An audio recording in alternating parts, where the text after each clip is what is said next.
안녕하십니까, 알림이 황희두입니다. 민주당에선 27일 신양곡관리법 상정 추진 소식을 전했습니다. 국회 농림축산식품해양수산위원회 전체회의에서 새로운 양곡관리법 개정안을 상정한다는 건데요. 윤석열 정부의 깽판으로 최종 부결된 것에 따른 후속 조치죠. 이에 당연히 국민의힘에선 벌써부터 반발하는 반응을 보이고 있는데요. 지금 누가 정부 여당이고 대통령인지 모르겠습니다. 이재명 대표는 최근 강릉 군부대에도 다녀왔습니다. 강릉의 한 공군부대를 방문해서 병사 휴가에 휴일을 포함하지 않도록 제도를 정비하겠다고 밝혔는데요. 한마디로 토요일, 공휴일은 휴가 기간에 포함하지 않아야 병사들이 더 많은 휴가를 갈 수 있는 거 아니냐. 그래서 그걸 제도적으로 정비한다는 거고요. 이에 병사들은 박수를 치며 화답했죠. 다들 말로는 대한민국 군인들 응원한다, 덕분에 발 뻗고 잔다 라고 얘기하지만 정작 처우 개선에 관심 있는 정당은 민주당 아니었습니까? 군 간부의 복무 여건 개선도 언급했고요. 보다 나은 환경에서 자긍심을 갖고 복무할 수 있도록 최선을 다하겠다는 입장을 전했습니다.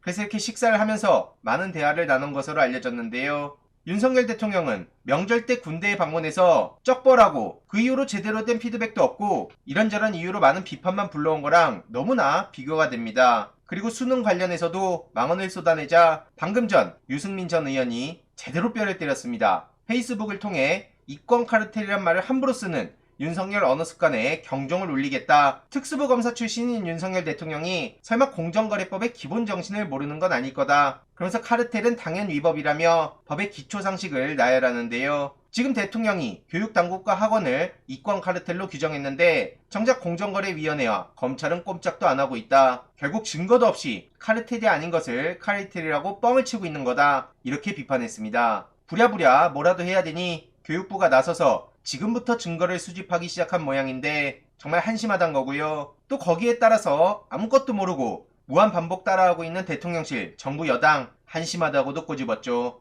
틀린 말 하나 없다 생각하고요. 이에 대해서 대통령실 그리고 정부 여당은 어떤 반응을 보이는지도 소식 계속 전해드릴 예정입니다. 그리고 지금 윤석열 검찰 특활비 굉장히 중요한데 이걸 또 깽판 치고 있습니다. 대검과 서울중앙지검을 합쳐서 복사본으로 무려 16,735장이나 된다고 하는데요. 전자 파일로 자료 공개를 청구했지만 검찰은 복사본으로 준다고 끝까지 구질구질한 모습을 보이는 겁니다. 어쨌든 내용을 받아서 하승수 대표가 공개한다고 하니 계속 관심 가져야 되고요. 특활비 내역에는 윤석열 대통령이 과거 서울중앙지검장과 검찰총장 시절에 사용했던 돈이 포함되어 있어서 절대로 그냥 넘겨선 안 됩니다. 최근 민주당에선 한동훈 씨가 변호사를 하면 망할 거다 이런 입장을 전하면서 100%, 1000% 내년 총선에 출마할 것으로 보인다 이렇게 주장했는데요. 이를 두고 언론에선 법조계에서 민주당을 비판했다 이런 식으로 보도하고 있지만 저렇게 하면 마치 객관적인 것처럼 보이지 않습니까? 법조계에도 한동훈 장관을 비판하는 사람들이 있는데 저렇게 객관적인 양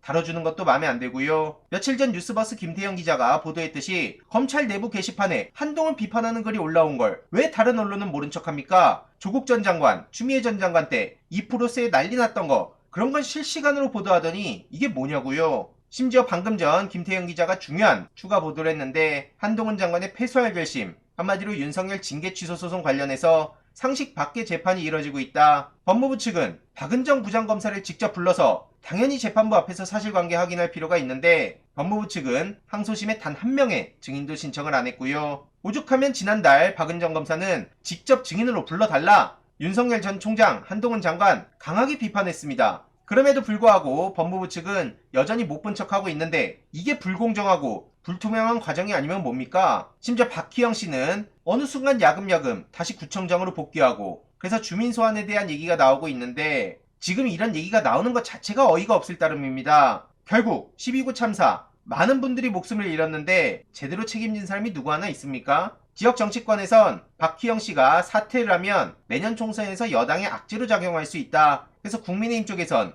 이걸로 또 계산 중이라는 얘기가 나오고 있습니다. 이에 장성철 소장은 전형적인 소탐 대실이라며 대통령실이 중요한지 국민이 중요한지 판단해야 된다고 비판할 정도고요. 정의당에선 신당론, 자강론 이걸로 재창당 노선 결정을 한다는 얘기가 나오고 있는데 하여튼 정치권 전체적으로 복잡한 시기인 것 같습니다. 이후로 이런 소식들이 어떻게 되는지 소식 계속 전해드리도록 하겠습니다. 이번 내용도 유익했다면 구독, 좋아요, 알림 설정, 멤버십 가입 정말 큰 힘이 된다는 점 말씀드리고 싶습니다. 주위에 널리 공유 부탁드립니다.